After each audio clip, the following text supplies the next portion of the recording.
The global landscape for development, as we knew in the sort of post-colonial and Cold War period of bipolar world, where we were the third world, as it happened, was gone a long time ago. My development practice started within the larger framework of Washington Consensus, or if you like, neoliberal doctrine, supported by Western liberal democracy promotion in the form of, if you like, governance, good governance, and rule of law.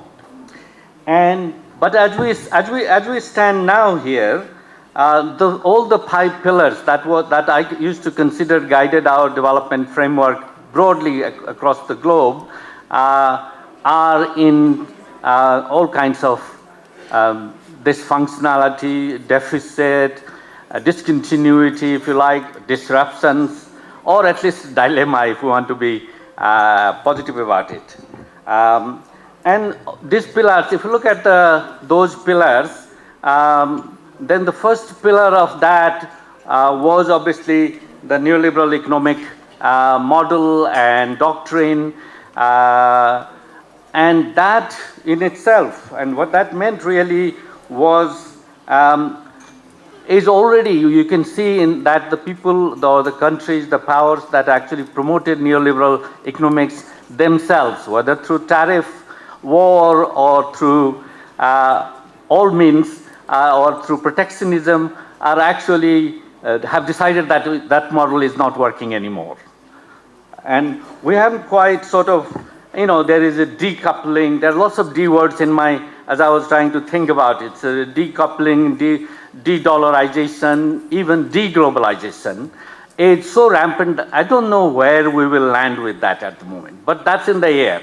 And that's, if you like, is in the dilemma. So our neoliberal economic model that we were following as a guiding light for is up for grab in a sense.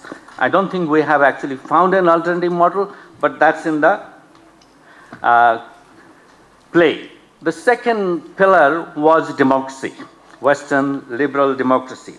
And we just need to read the recent sort of notes, if you like, of the global development trackers. The VDEM Institute says 70% of the population now live in autocracies. And that's quite a lot, 6 billion people. And 54, and widespread institutional damage to judicial jurisprudence, independence, and press freedom. If you really look at the number of full and flawed democracy increased from 77 to 80. So the democracy itself, we are seeing a rise of elected autocrats or elected authoritarianism in all sorts and forms. Fortunately, well, in Nepal, we have a very new democratic landscape following the Gen Z rebellions, but we can't be totally stress-free because we know how populist government, populist regime do become authoritarians in no time really elsewhere. We don't have to look too far. So our third pillar was foreign aid and development cooperation. That I don't need to say much.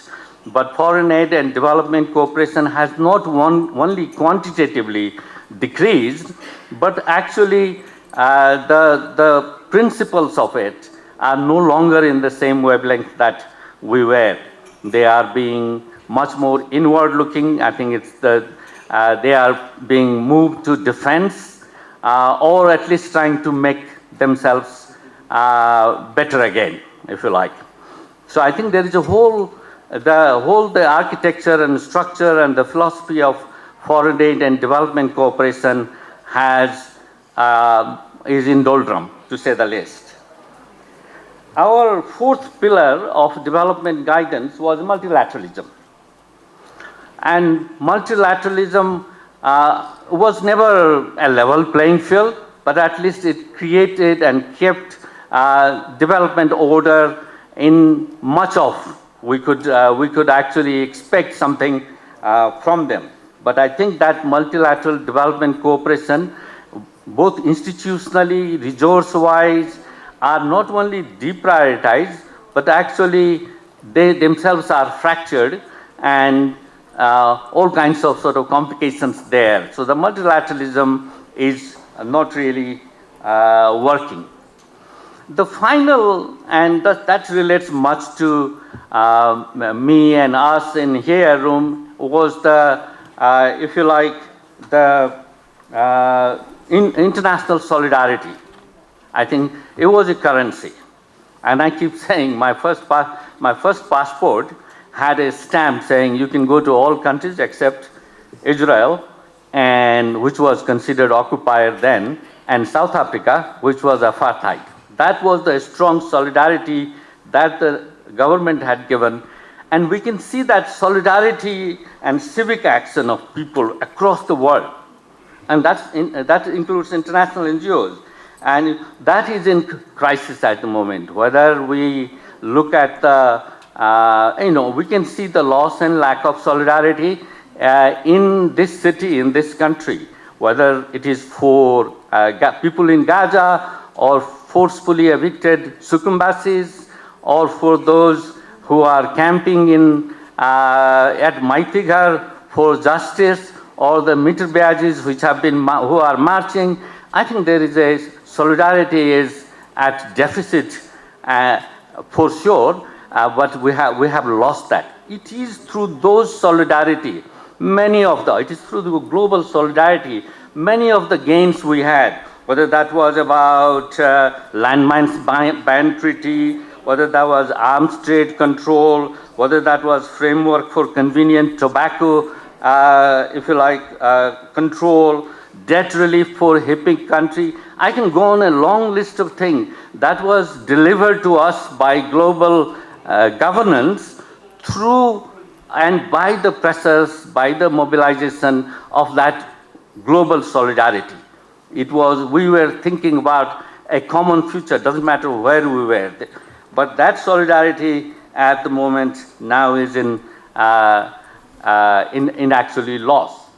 Please remind me of the time. I think I will flash my senior citizen card for some allowances, but otherwise, I'll try and maintain my time of 10 minutes.